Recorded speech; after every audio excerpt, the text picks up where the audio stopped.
Themeluesi i Bashkisë Islame dhe i medresës Alaudin në Prishtinë ka qenë Hafiz Bajram Efendi Agani.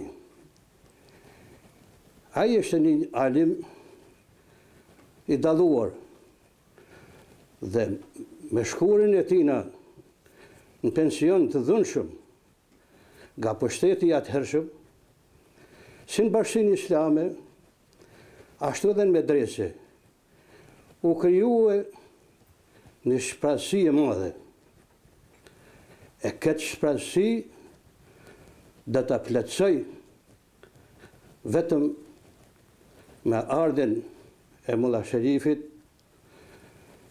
në fillim si mëdhënës, e pastaj si drejtori shumë vjeçar i medresës dhe sekretar i shoqatës së ulemave të Kosovës në Prishtinë.